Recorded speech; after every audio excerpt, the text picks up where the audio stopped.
नमस्कार सगळ्यांना। मी आता हे पु ल देशपांडेंचं जे काही बुक आहे, आदरणीय श्री पु ल देशपांडे, हे पु ल देशपांडे हे आपले खूप मोठे लेखक आहेत, यांचं हे बुक आहे।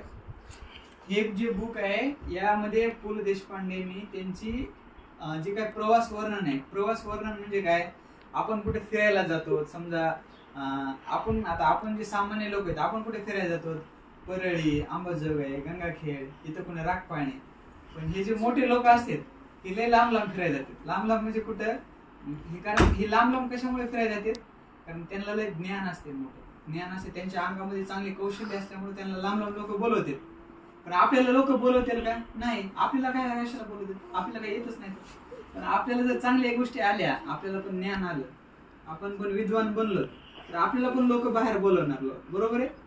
त्याच्यामुळे आपण पण अभ्यास करायचा असते, मग आपले लोक बाहेर बोलवतात। तसं पु ल देशपांडेंना बाहेर बोलवलं होतं। बाहेर कोणकोणत्या देशामध्ये बोलवलं होतं का? कारण ते मोठे चांगले नाटककार आहेत, ते कथाकार आहेत, कादंबरी चांगली लिहितात, प्रवास वर्णन करतात, त्याच्यामुळे त्यांना बाहेरच्या देशामध्ये बोलवलं होतं। आता ते या पुस्तकामध्ये त्यांनी काय काय सांगितलंय, त्यांनी हे सांगितलंय की मी जपानमध्ये गेल्याच्या नंतर, मी अमेरिकेमध्ये गेल्याच्या नंतर, किंवा मी युरोप खंड जो आहे, युरोपमध्ये स्वित्झर्लंड असेल, नॉर्वे असेल, स्वीडन असेल। आता या आपल्याला पुस्तकामध्ये जे काही प्रवास वर्णन सांगितले, ते प्रवास वर्णनामध्ये त्यांनी काय सांगितले, ते जपानमध्ये गेले होते, अमेरिकेमध्ये गेले होते। हे अमेरिका, बाळांना तुम्हाला अमेरिका हे देश माहिती आहे ना? हो। हा, हे मोठे देश आहेत, विकसित देश आहेत, मध्ये गेले होते। आणि आपला जे युरोप खंड आहे, नॉर्वे, स्वित्झर्लंड, हे जे हा, तर त्याने तिथे गेल्याच्या नंतर काय काय सांगितले ते या पुस्तकामध्ये आहे।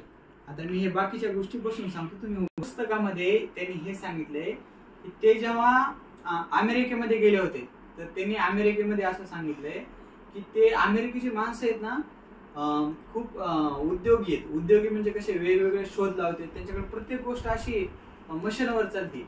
म्हणजे अमेरिकेमध्ये खूप श्रीमंती आहे, रस्ते बघितले त्यांचे खूप मोठे मोठे रस्ते, रस्त्याला खड्डे नसतात। आपल्याकडे कसं असते, रस्त्यामध्ये लय मोठे खड्डे असतात, म्हणजे कधी कधी असं वाटतंय की जाताना रस्त्यामध्ये खड्डा आहे का खड्ड्यात रस्ता आहे, असं होतं का नाही आपल्याला बाळांनो?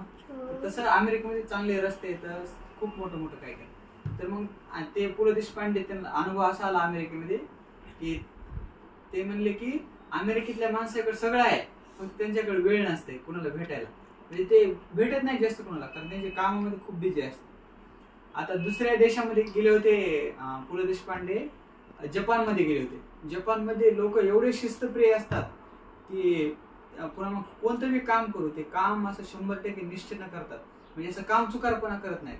म्हणजे समजा आपल्याला कुणी आपल्या आईने झाडून काढायला सांगितलं की आपण एकच खुली झाडून काढतो, बाकी तशी ठेवतो, तिथले लोक काम म्हणजे कामच करतात, आपल्याला सगळं टाइमपास नाही करत, बरोबर आहे। तर मग त्यांना जपानमध्ये तसा अनुभव आला। जपानमध्ये शिस्त, स्वच्छता, अशा रस्त्यावर कुठं लोक थुकताना दिसणार नाहीत, जे काय कचरा असेल ते त्या डब्यात ठेवणार। आणि पुन्हा मग युरोपमध्ये गेले होते, तेव्हा युरोपमध्ये त्यांना असा अनुभव आला की युरोपमध्ये निसर्ग सौंदर्य एवढे, त्यांच्या बागा खूप छान येतात, सगळं परिसर स्वच्छ असतात, खूप मोठे सभागृह असतात, तिथं खूप चांगला अनुभव आला। पण त्यांनी आपल्या दोघांचं जे काय कंपॅरिझन केलंय, भारताचं आणि बाहेरच्या देशाचं, त्यांना हे दिसलं की बाहेरच्या देशामध्ये खूप श्रीमंती आहे, शिस्त आहे, सगळं आहे, पण तिथले लोक डिप्रेशन मध्ये पण आहेत का? कारण लोक एकटे जगतात जास्त, तिथं डायव्होर्स पण जास्त होतात। आपल्या इकडे लोक गरीब आहेत, पण आपल्या इकडे लोक जास्त मायाळू आहेत। असं त्यांना जे काही जे बाहेरच्या देशामध्ये अनुभव आले, तर ते या पुस्तकामध्ये त्यांनी मांडले। तर आपण याच्या पुढच्या भागामध्ये पुस्तकाचं अभिवाचन करणार आहे। सगळ्यांना माझा नमस्कार।